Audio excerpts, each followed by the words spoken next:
나를 잃어가면서 지켜야 할 관계는 없다. 이지영님 글 중에서입니다. 이지영님은 한국 게스탈트 상담 심리학계 선임이사를 역임하고 계시고요. 정서 조절 코칭 센터와 연구소를 운영 중이신 분이세요. 가장 매력적인 연인의 조건은 어떤 것일까요? 한번 소개해 드릴까 합니다. 공유해 볼까 합니다.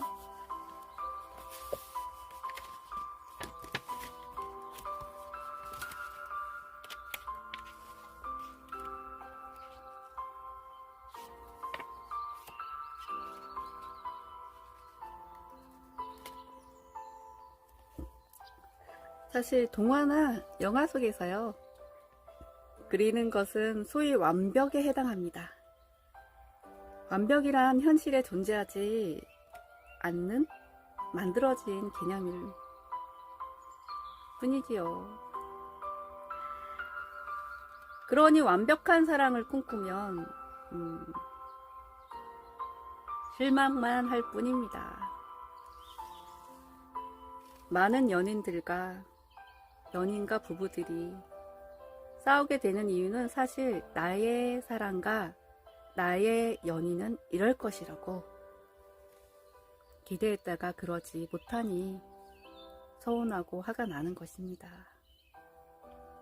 특히 많은 여성들은 결혼하면 영화나 드라마에서 보는 것처럼 서로 알콩달콩 예쁘게 사랑하며 살아갈 거라 기대합니다. 그러나 현실은 무뚝뚝함과 무관심으로 채워져 가지요. 기대가 여지없이 깨지면서 실망하고 상처받습니다. 결혼 생활에서 겪는 대부분의 위기는 결혼 생활에 대한 기대로 인한 실망과 배우자를 비난하고 싶은 마음에서 옵니다.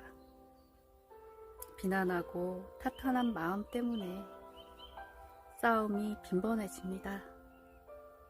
그러다 보면 싸우면서 하는 말과 행동에 서로 상처를 받고 또 돌아오는 배우자의 반응에 상처를 받아 갈등의 골이 깊어집니다. 왜 저 사람은 이럴까? 왜 이렇게 해주지 못할까? 다른 커플은 그러지 않는 것 같은데 우리는 왜 그럴까? 하고요. 그런데 밖에서 보면 다른 커플들이 예뻐 보이지만 그 안으로 들어가 보면 서로 지지고 볶고 다투며 살아가는 것은 크게 다르지 않습니다. 문제는요, 부족한 면이 아니라 태도에 있습니다. 우리는 모두 완벽하지 않습니다. 불완전하고 부족한 존재이지요. 그러니 모두에게 부족한 측면이 있는 것은 당연합니다. 문제는 그 부족한 면에 대해 부정적인 평가를 할 때 발생합니다. 그런 면이 있으면 안 되는데, 그런 면은 나쁜 건데? 와 같이 부정적으로 평가하면 그것에 매이게 됩니다. 컴플렉스란 이처럼 자신의 부족한 측면을 부정적으로 여기고 스스로 그것에 지나치게 매이는 태도를 말합니다. 이러한 태도는 자신의 생각, 행동, 감정 등에 영향을 미치지요. 그중 외모 콤플렉스는 자신의 외모를 부정적으로 여기는 태도가 생각이나 행동, 감정 등에 영향을 미치는 것을 말합니다. 자신의 외모를 부정적으로 여기기 시작하면 그것이 여러 가지로 영향을 끼칩니다. 동안 미녀와 야수에서 보면 외모를 중시하던 왕자는 자신의 잘생긴 외모를 자랑하고 그렇지 못한 사람들은 무시했습니다. 그러다 마녀에 의해서 흉측한 모습으로 변하게 됩니다. 왕자는 사람들이 자신의 모습을 무서워하고 싫어할 거라고 생각하며 꼭꼭 숨었습니다. 야수는 다른 사람이 싫어하기 전에 자신이 밀쳐내겠다는 마음에 먼저 사람들을 무섭게 대하며 밀어냈습니다. 야수는 벨을 좋아하지만 벨 앞에 나서지 못하고 숨었습니다. 자신의 외모를 싫어해서 벨이 도망가 버릴 것이라 생각했기 때문이지요. 외모 콤플렉스를 지닌 사람은 많은 것을 외모 탓으로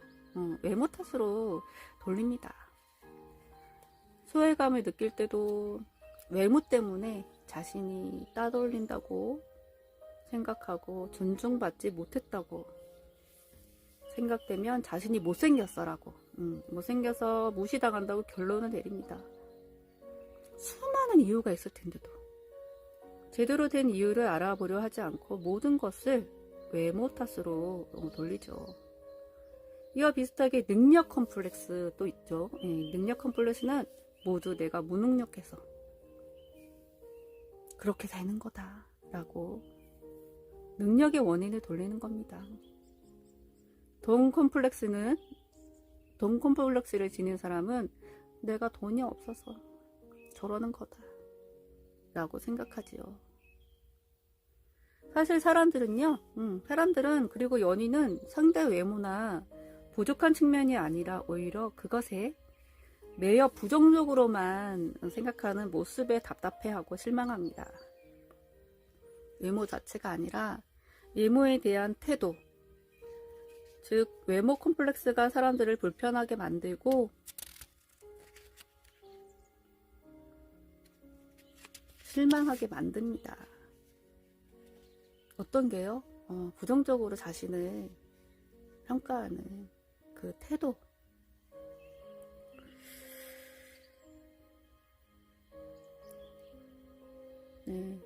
실망해서 돌아서면 저 사람도 나의 부족한 면 때문에 그런다고 생각합니다. 그러니 답답하고 한장할 노릇이죠. 태도가 가장 중요한 것입니다. 자신의 외모를 인정해 보세요. 난 눈이 작아. 난 키가 작아. 라고요. 자신의 부족한 부분을 인정하는 건 굉장히 용기 있는 일입니다. 저도 키가 작아요. 눈도 작아요. 이런 모습은 여러분을 당당하고 자신감이 넘치며 멋있게 보이게 합니다. 당당한 사람이 멋있습니다.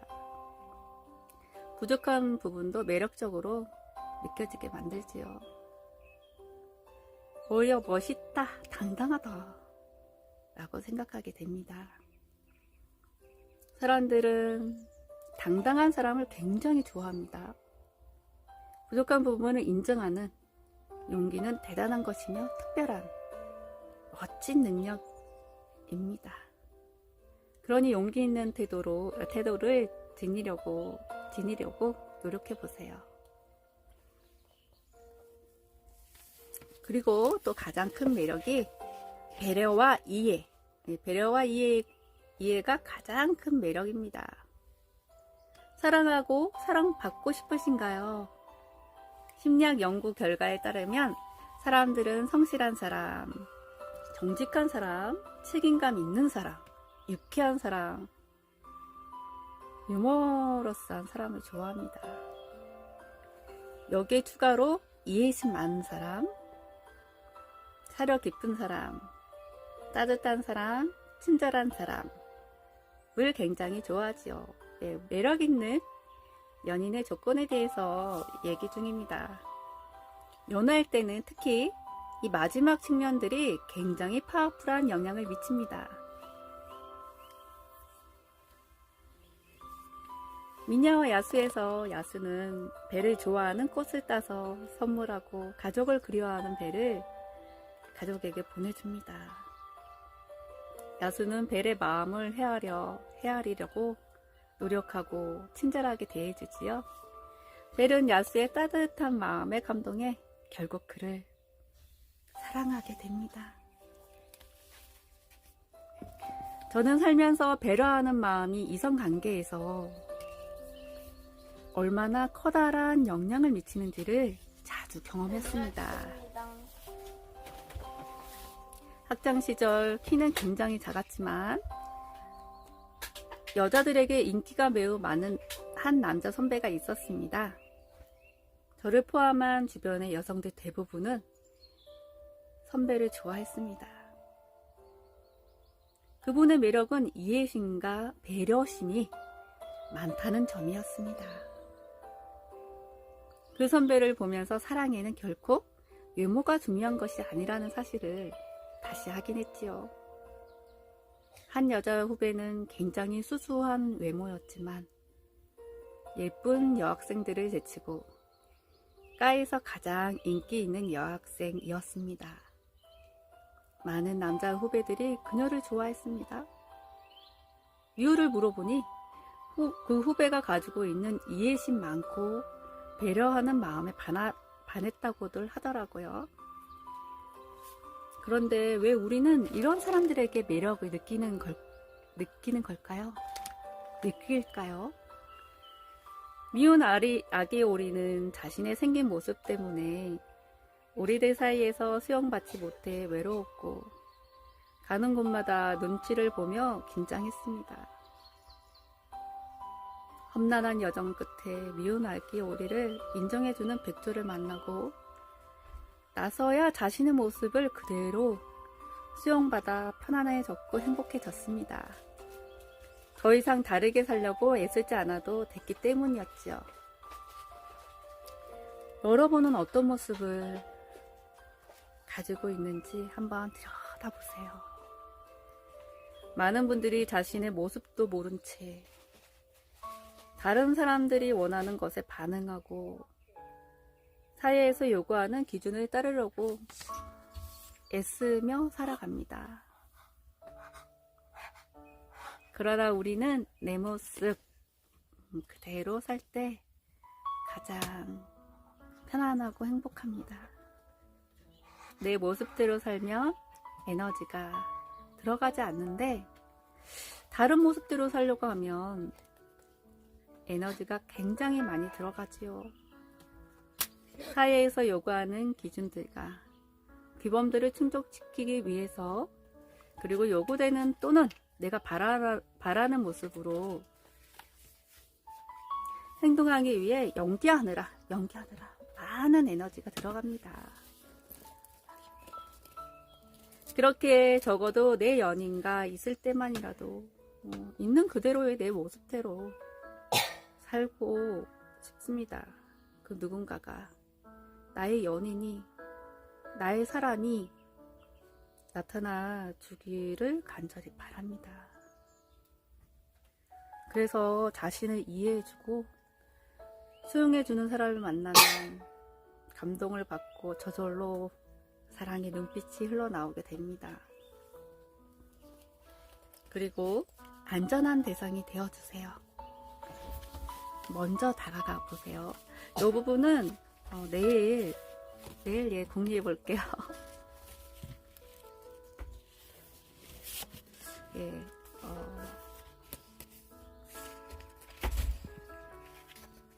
가장 매력적인 연인의 조건은 태도, 내 스스로의 문제점에 대해서 부정적으로 보지 않는 그대로 인정하고 하는 당당한 그리고 배려와 이해가 가장 큰 매력 중에 하나이다. 그리고 안전한 대상이 되어주고 먼저 다가가는 거, 요 두 개는 내일 공유해 볼게요.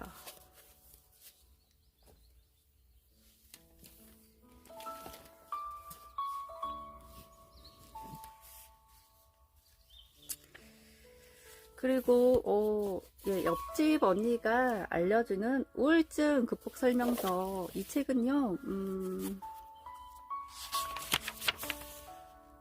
이제 양아람의 우울증 연구소 유튜브를 운영하고 계신 양아람님과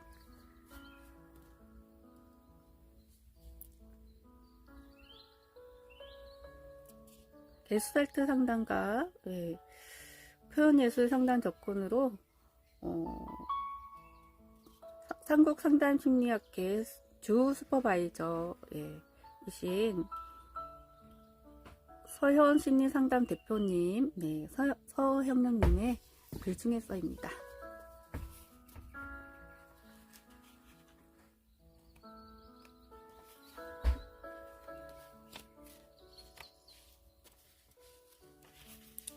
누구나 한 번쯤은 자신에 대해 생각하는 시간을 갖게 됩니다. 정말 나란 사람은 어떤 사람이지? 나는 왜 살아가지? 어떻게 사는 게 행복하게 사는 거지? 만 명의 사람이 다 다르듯 계기 또한 다르죠. 자신에 대해 생각하는 기회를 차분히 갖게 되는 사람은 참 복받는 사람이라고 생각합니다. 하지만 전 불행히도 그러지 못했습니다.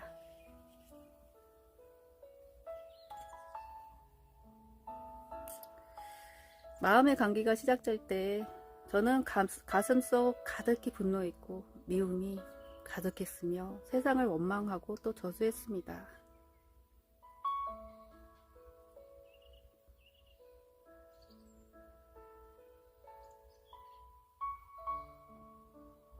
당뇨가 온 것이 부끄러우신가요? 암이 온 것이 부끄러우신가요? 우울증이 온 것이 부끄러우신가요? 내 몸에 병이 온 것이 숨기고 싶을 정도로 부끄러운 일인가요? 병이 온다는 것은 내가 나에게 신경을 쓰지 않았기 때문에 몸이 나에게 항해하는 것이라 생각합니다. 그동안 내가 나를 무시했기 때문에 온 것입니다. 그러니 부끄러워야 할 대상은 다른 사람이 아니라 나 자신입니다.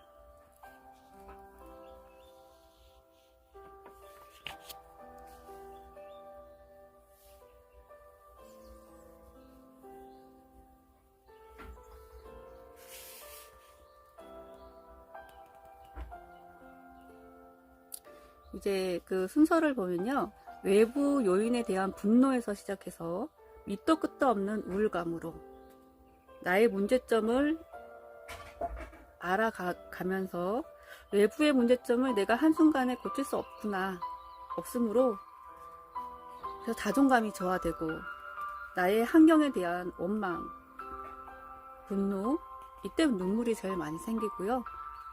그리고 나서는 나의 모든 것을 인정하게 됩니다. 그러면 안정이 찾아오고요.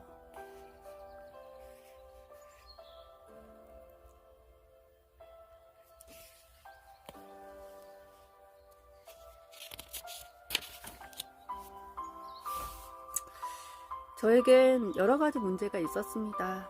기본적인 낮은 자존감, 언제부터인지 모를 매사에 조급한 마음, 남들에게 인정받고 싶은 강한 욕구 등이요.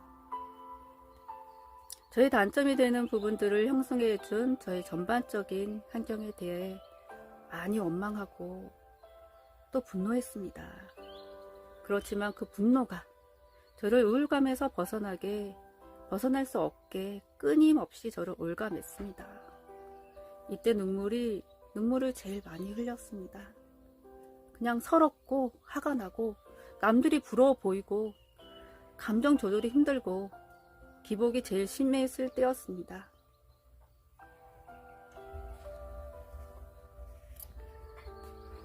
이 부분에서 충분히 분노하고 슬퍼한 후에야 다음 단계로 넘어갈 수 있었습니다. 슬퍼하면 눈물을 흘린다는 것은 자신의 눌러왔던 감정을 표출하는 것입니다.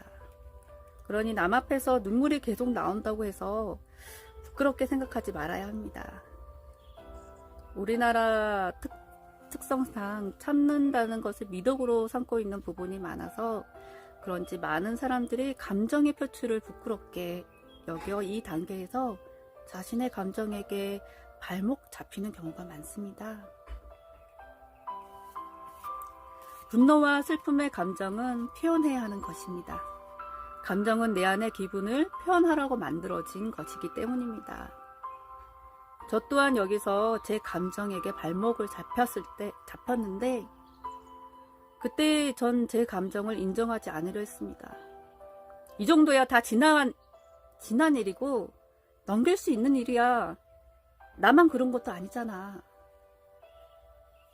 이렇게 생각하면서 제 감정을 꾹 참고 넘어가려 애썼습니다. 그랬더니 우울증 증상이 무한 반복이었고, 반복되는 스트레스로 인해 정신에서 몸으로 신체화 증상이 나타나기 시작했습니다. 이후 몇 번의 성인 여드름이 얼굴을 휩쓰고 지나가며 화병이 오기도 했습니다. 이유 없이 몸이 아프기도 했습니다. 그 여파로 스트레스는 점점 더 쌓여가기 시작했습니다. 무의식 중에 제가 제 감정을 인정하지 않는 것 때문이란 것은 알 수 있었습니다. 하지만 이런 증상을 비슷한 일이 있을 때마다 무한 반복하며 살 수는 없었습니다.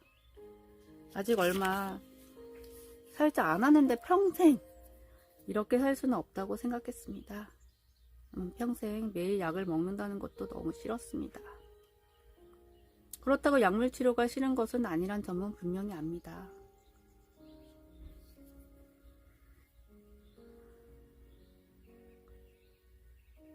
자신의 모든 힐링 지침서들이 얘기합니다. 자신의 모든 것을 인정하고 사랑해 주는 것이 최선의 방법이라고, 나의 분노와 슬픔, 감정을 표현하라고, 이것이 제가 우울증을 이기는 데 있어 두 번째 중요한 점이었습니다. 나를 내가 인정하고 사랑해 주는 것은 저의 장점을 찾아보기 시작했습니다. 단점은 그동안 지겹도록 느끼고 있었기 때문에 저의 장점을 인지하면 저에 대해 오히려 더 제대로 알 수 있지 않을까 하는 생각이 들었기 때문입니다. 저의 장점을 생각하는데 처음엔 하나도 떠오르는 게 없었습니다. 하지만 어떻게 장점 하나가 없을 수 있겠습니까? 가하게 내려간 제 자존감이 저를 그렇게 초라하게 만들고 있었던 것이었습니다.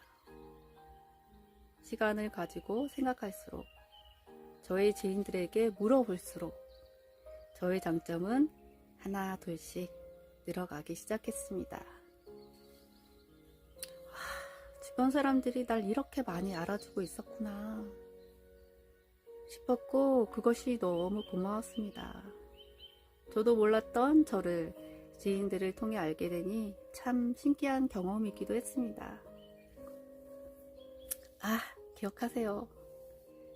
주변에 누군가가 나의 장점이 뭐야? 라고 물으면 시큰둥해 마시고 얼른 대답해 주세요.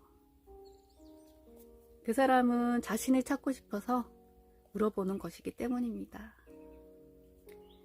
당시에 저는 친구들을 만날 때마다 힘든 소리를 해서 나쁜 인상만 가지고 있었을 줄 알았는데, 친구들은 저의 장점들을 얘기해 주었고, 이런 장점 하나하나가 모여 제가 우뚝 서게 만들어 주었습니다. 그리고 세 번째, 가까운 지인과의 교류. 중요한 점입니다. 그렇게 시간이 지나자 저의 상태는 안정되기 시작했습니다. 하고 싶은 일이 생겼고, 좋아하는 여행을 용기 내서 혼자 다니기 시작했습니다. 이후 최근의 심리검사에서는 저는 거의 정상으로 돌아옴이라는 결과를 들었습니다. 그리고 기쁨을 만끽하고 싶어 저 혼자만의 여행을 다녀왔습니다. 저를 인정하고 조금씩 사랑해주자 자존감도 조금씩 올라갔습니다. 과거의 상처는 과거의 일이 되었습니다.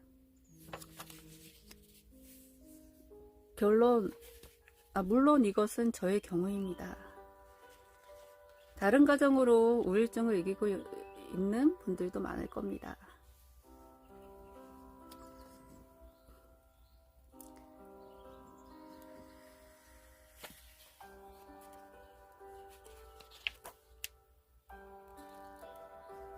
저는 우울증으로 고생하고 있는 분들에게 말하고 싶습니다.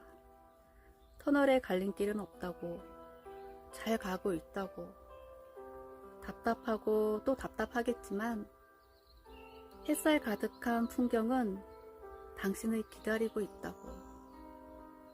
다만 조급해하지 말고 자신을 조금만 더 사랑해 주라고. 양아라님이 이제 우울증을 겪으면서 심리치료와 상담치료와 약물치료를 하시면서 이런 이제 어린말이에요. 이런 거를 어린말에 남기셨답니다. 주위에 마음의 감기, 우울증이 있는 분들이 있다면 아니면 내가 심한 건 아니지만 마음의 감기를 앓고 있다면 자, 다시 보기는 미나힐링 유튜브, 제가 낭독 부분은 미나힐링 유튜브에 올리고 있으니까요. 이 내용 참고하셔서 진짜 아무것도 모르면서 얘기하는 거랑 그래도 얘가 여기가 아프다고 저기가 아프다고 그래도 관련 정보를 알고 얘기하는 건 틀리거든요. 모르면 그냥 얘기 안 하시는 게 나아요. 모르는 부분에 대해서는 그렇구나 하고. 예. 그리고 웬만해서는 친하신 분이라도 제가 또 공유하는 부분에도 있지만 충고, 섣부른 충고는 오히려 좋은 관계도 더 망친다는 거. 친한 친구 관계에서도 이렇게 해보세요, 저렇게 해보세요. 그런 거는 친한 사이라도 상대방이 원하지 않는 이상은 충고는 안 해주시는 게 좋답니다. 오늘의 미나힐링TV 관계치유, 자가의 우리의 스스로의 치료, 관계회복을 위한 이야기는 여기까지입니다.